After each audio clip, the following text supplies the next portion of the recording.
ಬೆಂಗಳೂರಿನಲ್ಲಿ ಒಬ್ಬ ಮಾಡರ್ನ್ ವೀರಪ್ಪನ ಕೈ ಚಳಕ ಪದೇ ಪದೇ ಬೆಳಕಿಗೆ ಬರ್ತಾ ಇದೆ.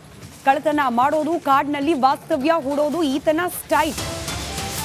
ಕಳ್ಳತನ ಮಾಡೋದು, ಕಾಡಿನಲ್ಲಿ ವಾಸ ಮಾಡೋದು. ಕುಖ್ಯಾತ ಕಳ್ಳನನ್ನ ಸದ್ಯಕ್ಕೆ ಪೊಲೀಸರು ಬಂಧಿಸಿದ್ದಾರೆ.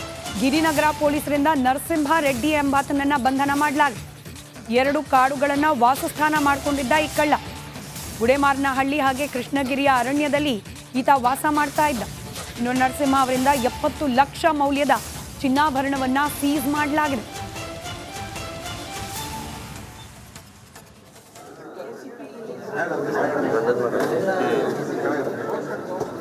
ಮತ್ತಷ್ಟು ಡೀಟೇಲ್ಸ್ ನಮ್ಮ ಪ್ರತಿನಿಧಿ ನಾಗರಾಜ್ ನೀಡ್ತಾ ಹೋಗ್ತಾರೆ. ದೂರವಾಣಿ ಸಂಪರ್ಕದಲ್ಲಿದ್ದಾರೆ. ನಾಗರಾಜ್, ಮಾಡರ್ನ್ ವೀರಪ್ಪ ಅಂತ ಹೇಳಿ ಈತನನ್ನು ಕರಿತಿರೋದು ಯಾಕೆ? ಹೇಗಿತ್ತು ಈತನ ಕೈ ಚಳಕದ ಕಥೆಗಳು? ಹೇಗೆ ಬಂಧನಕ್ಕೆ ಒಳಗಾದ? ಡೀಟೇಲ್ಸ್ ಕೊಡ್ತಾ ಹೋಗೋದಾದ್ರೆ.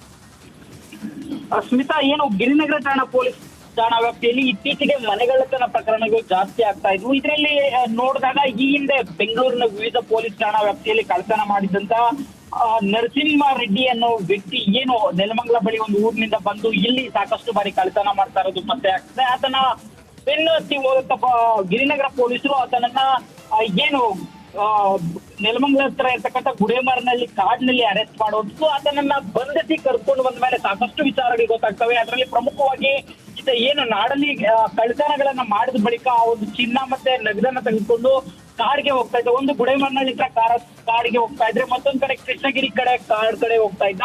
ಅಲ್ಲಿ ಹೋಗಿ ಕಾಡಲ್ಲಿರೋದು, ಅಲ್ಲಿಂದ ಪೊಲೀಸರಿಗೆ ಚಾಲೆಂಜ್ ಹಾಕೋದು, ನೀವು ಅರೆಸ್ಟ್ ಮಾಡಿ ನನ್ನನ್ನ ಅಂತೇಳಿ ಪೊಲೀಸರಿಗೆ ಸವಾಲ್ ಹಾಕೋದು, ಈ ರೀತಿಯಾಗಿ ಮಾಡ್ತಾ ಇದ್ದ. ಏನು ಹಿಂದೆ ದಂತಚೋರ ವೀರಪ್ಪನ್ ಕಾಡಿನಲ್ಲಿ ಜಾಸ್ತಿ ತಲೆಮರೆಸ್ಕೊಂಡು ಪೊಲೀಸರಿಗೆ ಸವಾಲ್ ಹಾಕ್ತಿದ್ದ.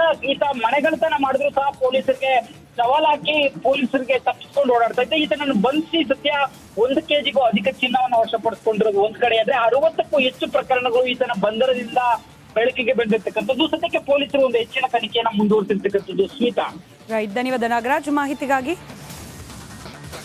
ಅಂಕೋಲಾದ ಶಿರೂರು ಭಾಗದಲ್ಲಿ ಸಂಭವಿಸಿದ ಗುಡ್ಡ ಕುಸಿತದಲ್ಲಿ ಕಣ್ಮರೆಯಾಗಿರುವ ಆ ಗ್ಯಾಸ್ ಟ್ಯಾಂಕರ್ನ ಶೋಧ ಕಾರ್ಯ ಇವತ್ತು ಮುಂದುವರೆದಿದೆ. ಗಂಗಾವಳಿ ನದಿಯಲ್ಲಿ ಇವತ್ತು ಮತ್ತೊಂದು ಬಿಡಿ ಭಾಗ ಪತ್ತೆಯಾಗಿದೆ.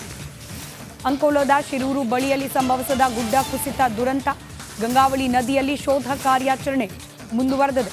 ನದಿಯಲ್ಲಿ ಮತ್ತೊಂದು ಕಬ್ಬಿಣದ ಭಾಗ ಪತ್ತೆಯಾಗಿದೆ. ಈಶ್ವರ್ ಮಲ್ಪೆ ಅವರ ತಂಡದಿಂದ ಶೋಧ ಕಾರ್ಯ ಮುಂದುವರೆದಿದೆ. ಗ್ಯಾಸ್ ಟ್ಯಾಂಕರ್ನ ಒಂದು ಭಾಗ ಪತ್ತೆಯಾಗಿರುವ ಬಗ್ಗೆ ಮಾಹಿತಿ ಲಭ್ಯವಾಗ್ತಾ ಇದೆ. ಈಶ್ವರ್ ಮಲ್ಪೆ ಅವರ ತಂಡದಿಂದ ಶೋಧ ಕಾರ್ಯ ನಿರಂತರವಾಗಿ ಮುನ್ನಡೆಸ್ಕೊಂಡು ಹೋಗ್ಲಾಗ್ತಾ ಇದೆ.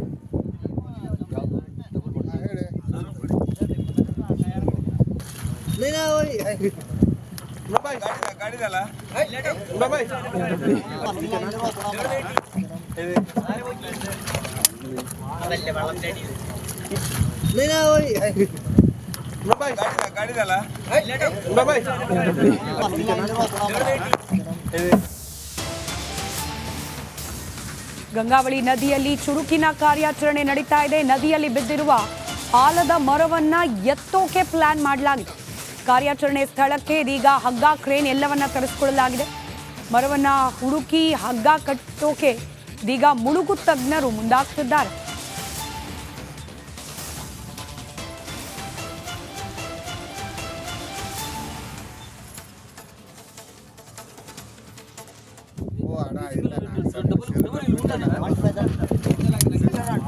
ಕಾರ್ಯಾಚರಣೆಯ ದೃಶ್ಯಗಳನ್ನ ರಿಪಬ್ಲಿಕ್ ಕನ್ನಡದ ಮೂಲಕ ಗಮನಿಸ್ತಾ ಇದ್ದೀರಿ. ಒಂದ್ ಕಡೆಯಲ್ಲಿ ಕಾಣೆಯಾಗಿರುವ ಟ್ಯಾಂಕರ್ ಅನ್ನ ಹುಡುಕೋ ಕಾರ್ಯ, ಮತ್ತೊಂದು ಕಡೆಯಲ್ಲಿ ಇದನ್ನ ಹುಡುಕೋ ಸಂದರ್ಭದಲ್ಲಿ ದೊಡ್ಡದೊಂದು ಆಲದ ಮರ ಕೂಡ ನದಿಯಲ್ಲಿ ಬಿದ್ದಿದೆ ಅನ್ನೋದು ಗೊತ್ತಾಗಿದೆ.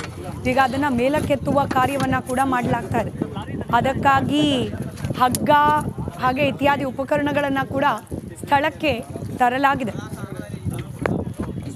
ಮತ್ತಷ್ಟು ಡೀಟೇಲ್ಸ್ನೊಂದಿಗೆ ಸ್ಥಳದಿಂದಲೇ ನೇರ ಸಂಪರ್ಕದಲ್ಲಿ ನನ್ನ colleague Nagendra Babu, over to you.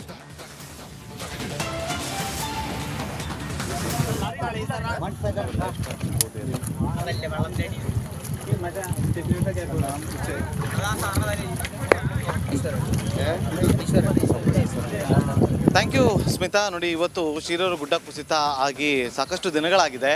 ನೆನೆ ಸ್ವಾತಂತ್ರ್ಯ ದಿನಾಚರಣೆಯ ಸಂಭ್ರಮಾಚರಣೆ ಇದ್ದಂಥ ಹಿನ್ನೆಲೆಯಲ್ಲಿ ಈ ಒಂದು ಭಾಗದಲ್ಲಿ ಕಾರ್ಯಾಚರಣೆಯನ್ನು ನಿನ್ನೆಯ ಮಟ್ಟಿಗೆ ಮಾತ್ರ ಸ್ಥಗಿತಗೊಳಿಸಲಾಗಿತ್ತು. ಇವತ್ತು ಬೆಳಗ್ಗೆ 10 ಗಂಟೆಯಿಂದ ಮತ್ತೊಮ್ಮೆ ಕಾರ್ಯಾಚರಣೆಯನ್ನು ಆರಂಭ ಮಾಡಿದ್ದು, ಇವತ್ತು ಪ್ರಮುಖವಾಗಿ ಕಾರ್ಯಾಚರಣೆ ಹೇಗೆ ನಡೆಯುತ್ತೆ ಅನ್ನುವ ಮಾಹಿತಿಯನ್ನು ಕೂಡ ರಿಪಬ್ಲಿಕ್ ಕನ್ನಡ ನಿರಂತರವಾಗಿ ನಮ್ಮ ವೀಕ್ಷಕರಿಗೆ ಕೊಡುವಂಥ ಕೆಲಸವನ್ನು ಕೂಡ ಮಾಡ್ತಾ ಇದೆ. ಈಗ ನಾವು ಆ ಒಂದು ಗುಡ್ಡ ಕುಸಿತ ಆದಂಥ ಪಕ್ಕದಲ್ಲೇ ಇರುವಂಥ ಗಂಗಾವಳಿ ನದಿಯ ಮುಂಭಾಗದಲ್ಲಿ ನಿಂತು ನಾವು ವರದಿಯನ್ನು ಕೂಡ ಮಾಡ್ತಾ ಇದ್ದೀವಿ. ಗಂಗಾವಳಿ ನದಿಯಲ್ಲಿ ಈಗ ನಾವು ಗಮನಿಸ್ತಾ ಇದ್ದೀವಿ, ನೇವಿ ತಂಡ ಇದೆ, ಜೊತೆಗೆ ಮುಳುಗು ತಜ್ಞರ ತಂಡ ಕೂಡ ಇರುವಂಥದ್ದು, ಈಶ್ವರ್ ಮಲ್ಪೆ ತಂಡ ಕೂಡ ಅಲ್ಲಿ ಇದ್ದು, ಪ್ರಮುಖವಾಗಿ ಆಗ ನಾವೇನಲ್ಲಿ ನೋಡ್ತಾ ಇದ್ದೀವಿ, ಅಲ್ಲೊಂದು ಬಲೂನ್ ಥರ ಕಟ್ಟಿ ಒಂದು ದೋಣಿ ನಿಂತಿದೆಯಲ್ಲ, ಆ ದೋಣಿ ನಿಂತಿರುವಂಥ ಜಾಗದಲ್ಲೇ ಮೊನ್ನೆ ಆ ಟಿಂಬರ್ ಅಂದರೆ ಕೇರಳ ಮೂಲದ ಬೆನ್ಸ್ ಟ್ರಕ್ ಏನಿತ್ತು, ಆ ಟ್ರಕ್ನ ಒಳಭಾಗದಲ್ಲಿ ಟಿಂಬರನ್ನು ಕಟ್ಟಿದಂಥ ಹಗ್ಗ ಕೂಡ ಪತ್ತೆಯಾಗಿತ್ತು. ಅದೇ ಜಾಗದಲ್ಲಿ ಆ ಒಂದು ಟ್ರಕ್ ಕೂಡ ಇರುವಂಥದ್ದು. ಆದರೆ ಆ ಟ್ರಕ್ಕನ್ನು ಅಷ್ಟು ಸುಲಭವಾಗಿ ಮೇಲಕ್ಕೆ ಎತ್ತೋದಕ್ಕೆ ಸಾಧ್ಯ ಇಲ್ಲ. ಯಾಕೆಂತಂದರೆ ಈ ಒಂದು ದಡದಲ್ಲಿದ್ದಂಥ 2 ಆಲದ ಮರ ಅದರ ಮೇಲೆ ಬಿದ್ದಿರುವಂಥ ಹಿನ್ನೆಲೆಯಲ್ಲಿ, ಜೊತೆಗೆ ಆಲದ ಮರದ ಮೇಲ್ಭಾಗದಲ್ಲಿ ಒಂದು ಬಂಡೆಕಲ್ಲು ಕೂಡ ಇದೆ ಎನ್ನುವ ಮಾಹಿತಿಯನ್ನು ಈಶ್ವರ್ ಮಲ್ಪೆ ಅವರು ಕೊಟ್ಟಿದ್ದಾರೆ. ಹಾಗಾಗಿ ಮೊದಲಿಗೆ ಆ ಆಲದ ಮರವನ್ನು ಮೇಲಕ್ಕೆ ಎತ್ತುವಂಥ ಕಾರ್ಯ ಕೂಡ ನಡೆಯುತ್ತೆ. ಸ್ಮಿತಾ, ನೋಡಿ, ನಿನ್ನೆ ಕಾರವಾರದ ಕಾಳಿ ನದಿಯಲ್ಲಿ ಬಿದ್ದಂಥ ಲಾರಿಯನ್ನು ಯಾವ ರೀತಿಯಾಗಿ ಹೊರಕ್ಕೆ ತೆಗೆಯಲಾಯಿತು, ಅದೇ ಮಾದರಿಯಲ್ಲಿ ಇವತ್ತು ಮೊದಲಿಗೆ ಆಲದ ಮರವನ್ನು ಹೊರಕ್ಕೆ ತೆಗೆಯಲಾಗುವಂಥ ಕೆಲಸಗಳಾಗುತ್ತೆ. ಅದಾದ ಬಳಿಕ ಟ್ರಕ್ಕನ್ನು ಮೇಲೆ ಕೆತ್ತುವಂಥ ಕೆಲಸ ಕೂಡ ಆಗುತ್ತೆ. ಹಾಗಾಗಿ ನಿನ್ನೆ ಕಾರವಾರದ ಕಾಳಿ ನದಿಯಲ್ಲಿ ಯಾರೆಲ್ಲ ಕಾರ್ಯಾಚರಣೆಯನ್ನು ಮಾಡಿದ್ರು, ಯಾವ್ಯಾವ ಕ್ರೇನ್ಗಳಲ್ಲಿ ಕಾರ್ಯಾಚರಣೆ ನಡೆಸಿತ್ತು, ಆ ಎಲ್ಲ ಕ್ರೇನ್ಗಳನ್ನು ಕೂಡ ಇಲ್ಲಿಗೆ ಇವತ್ತು ತರಿಸಿಕೊಳ್ಳಲಾಗಿದೆ. ಅಲ್ಲಿ ಇದ್ದಂಥ ಒಂದಷ್ಟು ಜನರನ್ನು ಕೂಡ ಇಲ್ಲಿಗೆ ಕರೆದುಕೊಂಡು ಬಂದು ಅವರ ಮೂಲಕ, ಅವರ ಸಹಾಯದಿಂದ ಕೂಡ ಇವತ್ತು ಆ ಒಂದು ಆಲದ ಮರ ಹಾಗೆ ಟ್ರಕ್ಕನ್ನು ಮೇಲೆ ಕೆತ್ತುವಂಥ ಎಲ್ಲ ಪ್ಲಾನ್ಗಳನ್ನು ಕೂಡ ಮಾಡಲಾಗ್ತಾ ಇದೆ. ನೋಡಿ, ಪ್ರಮುಖವಾಗಿ ನಿನ್ನೆಯ ಕಾರ್ಯಾಚರಣೆ ಬಹುತೇಕ ಸಕ್ಸಸ್ ಆಗಿತ್ತು. ಹಾಗಾಗಿ ಇಲ್ಲಿನ ಕಾರ್ಯಾಚರಣೆ ಕೂಡ ಯಶಸ್ವಿ ಆಗಲಿ ಎನ್ನುವ ಕಾರಣಕ್ಕೋಸ್ಕರ ಕ್ರೇನ್ಗಳನ್ನು ತಂದು ನಿಲ್ಲಿಸಲಾಗಿದೆ.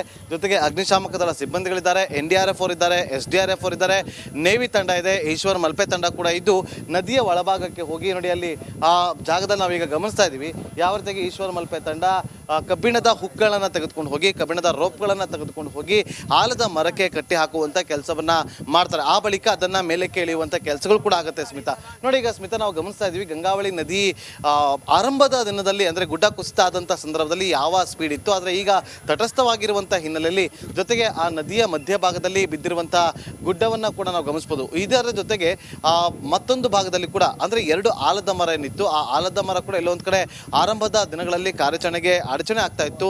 ಅಲ್ಲಿ ಒಂದು ಆಲದ ಮರ ಇರುವಂಥ ದೃಶ್ಯವನ್ನು ಕೂಡ ಈಗ ನಮ್ಮ ಕ್ಯಾಮ್ರಾ ಪರ್ಸನ್ ಕಿರಣ್ ತೋರಿಸುವಂಥ ಕೆಲಸವನ್ನು ಮಾಡ್ತಾ ಇದ್ದಾರೆ.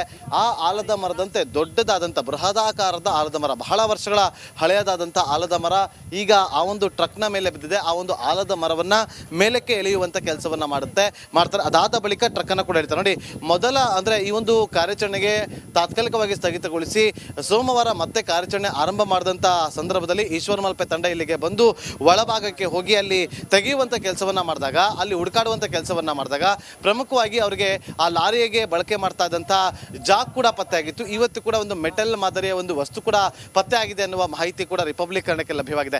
ಹಾಗಾಗಿ ಈಗ ಕಾರ್ಯಾಚರಣೆಯನ್ನು ಚುರುಕುಗೊಳಿಸಿದ್ದು ಇವತ್ತು ಬಹುತೇಕ ಆಲದ ಮರವನ್ನು ಮೇಲಕ್ಕೆ ಎತ್ತಿದೆ. ಆದರೆ ಆ ಬಳಿಕ ಟ್ರಕ್ಕನ್ನು ಕೂಡ ಒಂದು ಕಬ್ಬಿಣದ ರೋಪ್ವೆಗಳ ಮೂಲಕ ಅದನ್ನು ಕಟ್ಟಿ ಅದಕ್ಕೆ ಮೇಲಕ್ಕೆ